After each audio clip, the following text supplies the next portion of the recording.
Hello guys, welcome back my YouTube channel AJ22। आज का topic जो है वो क्या है? सामान्य दवाएं यानी कि नॉर्मल मेडिसिन।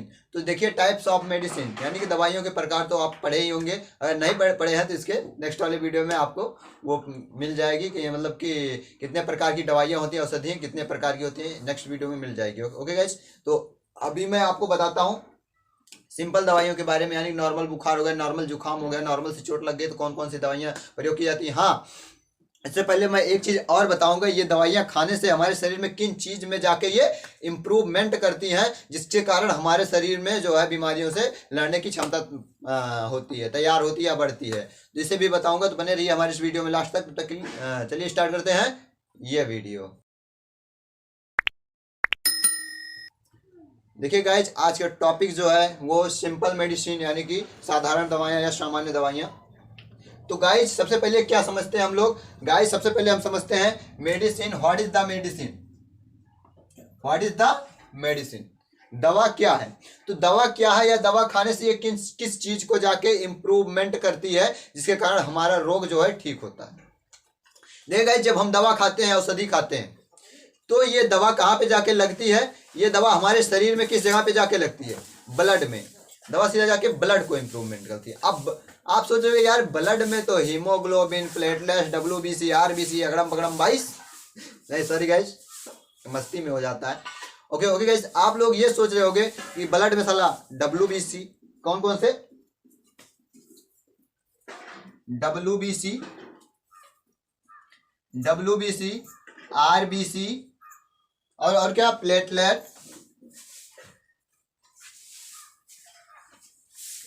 प्लेटलेट, ये सब चीजें होती हैं। मगर ये दवा जो है, मेडिसिन है, वो किस चीज को जाके ठीक करती है, जिसके कारण हमारा शरीर में इंप्रूवमेंट होता है और बीमारियों से लड़ने की क्षमता उत्पन्न होती है। तो गाइस, इसके बारे में मैं बताता हूं आप लोगों को। नहीं समझ में आएगा, आप तो दवा बहुत खाते होंगे, ला खरीद के खा लिया, ठीक हो गया बीमारी। तो क्या करता है वो दवा? कहाँ पे जाके लगता है? वो दवा सीधा लाके आपको किसमें इंप्रूवमेंट करता है? ये WBC में। अब ये WBC क्या होता है? WBC में क्या होता है? प्लेटलेट है क्या? सॉरी, प्लेटलेट है, टी सेल। टी सेल होता है WBC में। क्या होता है? टी सेल होता है। अब जो ये साला टी सेल है, ये मारने के काम करता है वायरस को, बीमारी को, जीवाणु को, सबको। क्योंकि आप जानते हैं, अगर हमारे अंदर कोई भी बीमारी है तो किसी वायरस या विषाणु या जीवाणु के कारण ही वो बीमारी होती है। तो ये क्या करता है? इसी टी सेल को जाके इंप्रूवमेंट करता है। तो आप इसको डायरेक्टली टी सेल ना बोल के आप डायरेक्टली इसको बोल दीजिए WBC को, क्योंकि WBC में सब चीजें आ जाती हैं। टी सेल आ गई और सारे एंजाइम आ जाते हैं जो रोग से लड़ने की क्षमता प्रदान करते हैं। तो आप सीधा बोल दिए WBC को इंप्रूव करता है, WBC को मजबूत करता है, WBC को बीमारियों से लड़ने की क्षमता प्रदान करता है। क्या बोलते हैं? WBC को बीमारियों से लड़ने की क्षमता प्रदान करता है। तो ये WBC को जाके इंप्रूवमेंट करता है। तो आज से आप ये कहना चालू कर दीजिएगा, दवा खाते हैं तो हमारे इस WBC को बढ़ाता है, WBC को बढ़ाने से WBC को विकसित करता है, उसको इंप्रूवमेंट करता है, जिसके कारण हम वो जाके हमारी बीमारियों से लड़ता है और हम ठीक हो जाते हैं। तो इसका परिभाषा क्या होगा? आप लिखित में कैसे लिखोगे? जब हम कोई औषधि खाते हैं तो वो सीधा जाके WBC को इंप्रूवमेंट करता है या WBC को बढ़ाता है, WBC को सपोर्ट करता है। तो वहां से अब फिर WBC जाके बीमारियों से लड़ती है और हम ठीक हो जाते हैं, इसलिए हम दवा खाते हैं। ये हो गई परिभाषा। सिंपल सी परिभाषा जानिए। आप लोग तो परिभाषा बनाना तो आता ही है, बस थोड़ा बहुत इसके बारे में जान जाइए। आप जो है, अगर उसके बारे में नॉलेज रहेगा, परिभाषा आप वैसे ही बना लोगे। क्योंकि परिभाषा में वही होता है जो मेन बीमारी में होता है। मतलब कि जिस चीज़ के बारे में बता रहे हैं उसका मेन टॉपिक उठा लीजिए, छोटी सी लाइन में बता दीजिए, उसका पूरा निचोड़ हो जाती परिभाषा। तो ये हो गई दवाई क्यों खाई जाती है। अब बात करते हैं दवाइयों के टाइप्स ऑफ दवाई नॉर्मल वाली। तो पहला हो गया एंटीबायोटिक। देखते हैं कोई भी दवा लेने जाते हैं आप, कहीं भी कोई भी डॉक्टर पास, झोला छाप डॉक्टर हो गए या जो है MBBS डॉक्टर हो गए, सबके पास जाओगे तो एक जरूर आपको देगा एंटीबायोटिक। कोई भी दवा लेने जाओगे एक जरूर एंटीबायोटिक देगा। विदाउट एंटीबायोटिक के आपको दवा नहीं देगा। एक देगा जिसको बोलते हैं प्रतिजैविकी। अब ये प्रतिजैविकी जो होता है या जीवाणुओं को मारने का कार्य करता है। किसको? जीवाणु को। जीवाणु को मारने का कार्य करता है। क्योंकि आप जानते हैं जो हमारा जुखाम है, जुखाम जानते हैं जीका वायरस से होता है। किस वायरस से? जीका वायरस से। तो जुखाम जीका वायरस से होता है। तो जुखाम में एंटीबायोटिक एक दवा रहती है। ओके गाइस, तो अब बात करते हैं इसके दवाइयों के टाइप्स में। पहले देखिए पेनिसिलिन। पेनिसिलिन जानते हैं आप लोग? आंख में जो डालते हैं यार, इसे छोटा सा ट्यूब में आता है, 1 रुपए 2 रुपए का आता है, उसमें काजल में लगा के आंख में डालते हैं। किसी की आंख लाल हो जाती है, कुछ पड़ जाता है तो उसमें पेंसिलिन डाल देते हैं, तो वो होती है पेंसिलिन। वो होती है जीवाणु रोधी, मतलब जीवाणु को मारने का काम करती है। तो दूसरी दवा होती है वो क्लोरोमाइसिन होती है, क्लोरोमाइसिन। ओके गाइस, ये भी होती है, ये जीवाणु रोधक होती है।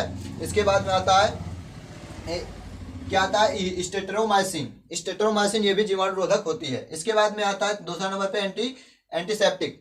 तो देखिए, आप जब कभी चोट लगती है, कहीं भी जाते हैं, आपको कहीं भी कट गया तो डॉक्टर के पास जाते हैं, वो एंटीसेप्टिक देता है। एंटीसेप्टिक जो होता है वो घाव पे लगाने का कार्य करता है। यहाँ पे लिखा होगा घाव पे लगाने, घाव को ठीक करता है। तो जैसे कि आप जानते हैं सिप्लाडिन, सबसे सिंपल दवा मैं आपको बताता हूँ, सिप्लाडिन।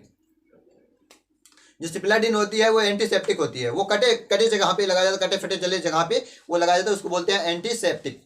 एंटीसेप्टिक मतलब जो बाहर से जीवाणुओं को बचाता है, जीवाणु से रोधित उनको बचाता है, जीवाणु उसमें ना लग पाए घाव में, इसलिए एंटीसेप्टिक लगाया जाता है। सेफ्टी मतलब होता है सेफ्टी के लिए, एंटी मतलब जीवाणु से।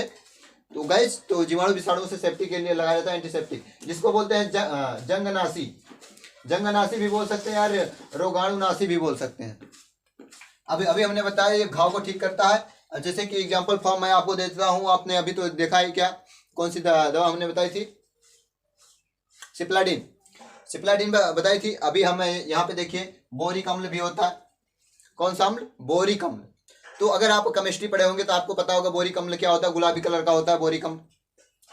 उसके बाद में डिटाल भी होता है। डिटाल जो आप लोग पानी में डाल के 2-4 बूंद 5 बूंद पानी में डाल के नहाते हैं, उसको भी, और उससे घाव भी साफ कर लेते हैं, वो भी एंटीसेप्टिक होता है। आयोडीन क्लोरोमीन फिनाइल ये भी होता है। आयोडीन क्लोरोमीन फिनाइल ये भी होता है। आयोडीन क्लोरोमीन फिनाइल, ये देखिए इसमें 3 चीज मिला हुआ है, आयोडीन मिला हुआ, क्लोरीन मिला हुआ, फिनाइल भी मिला हुआ। तो ये 3 चीजों से मिलकर बना होता है, ये भी एंटीसेप्टिक होता है। ओके गाइस, किसमें काम आता है, घाव को साफ करने के लिए, उसके ऊपर लगाने के लिए। इसके बाद में एंटीप्रेटिक होता है, एक एंटीप्रेटिक जिसको बोलते हैं ज्वरनाशी। ज्वरनाशी यानी कि बुखार में जो दवाइयां दी जाती हैं वो एंटीप्रेटिक होती हैं।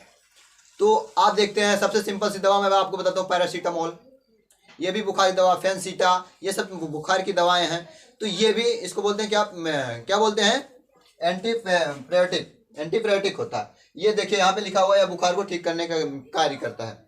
तो इसका एग्जांपल होगा स्प्रिन होता है, स्प्रिन, डिस्प्रिन। इसके बाद में पैरासीटामॉल होता है, क्लोरोऑक्सीनॉल होता है। ये सब चीजें क्या होती हैं, बुखार में ठीक करने के लिए होती हैं। तो गाइस, ये हो गई छोटी सी थोड़ी सी कॉमन सी बीमारी के बारे में बताया और कॉमन सी दवा के बारे में बताया। हाँ, अगर इसमें से आपको कोई भी बीमारी दिख रही है, ये कॉमन सी दवाएं हैं, बट इसको आप मेरे कहने से आप लेने मत लगना, मेरे कहने से आप खाने मत लगना, क्योंकि दवा जो होती है हर इंसान के लिए अलग अलग डोज होती है। अगर मैं आपको बताऊं बुखार में पैरासीटामॉल खा लीजिए, अगर आप पैरासीटामॉल बुखार में खा लेते हैं तो पैरासीटामॉल कई mg में आती है, कोई 600 mg आती है, 500 mg आती है, 250 mg आती है। आप कौन सा पैरासीटामॉल खा लोगे? अगर हम मान लीजिए आप हमारी एज के हैं, 400 mg खा लोगे ना, लोटने पोटने लगोगे, आपको पूरे दर्द बदन में पूरा बदन दर्द होने लगेगा, क्योंकि mg ज़्यादा हो जाएगी, उससे आपको उलझन सी महसूस होने लगेगी। तो इसलिए बिना डॉक्टर के परामर्श के आप दवा मत खाइएगा। ये तो मैं आपको जानकारी के लिए बता रहा हूँ, क्योंकि आप लोग बायोलॉजी पढ़ रहे हो, आपको ये जानकारी होनी चाहिए। अगर नहीं भी पढ़ रहे हो तब भी आपको ये जानकारी होनी चाहिए, क्योंकि ऐसा कोई इंसान नहीं है जो बीमार नहीं होता, चाहे वो बायोलॉजी का हो, चाहे मैथ से हो, चाहे फिजिक्स से हो, चाहे केमिस्ट्री हो, चाहे बायोलॉजी हो, सब बीमार होता है। ओके गाइस, तो ये होगी कॉमन सी बीमारी और कॉमन सी दवाएं। तो मैं आशा करता हूं आपको ये वीडियो अच्छा लगा हो। वीडियो अच्छा लगा, वीडियो को लाइक कर दीजिए, चैनल सब्सक्राइब कर दीजिए, दोस्तों में शेयर। तो मिलते हैं नेक्स्ट वीडियो में नेक्स्ट टॉपिक के साथ, तब तक के लिए जय हिंद, जय भारत।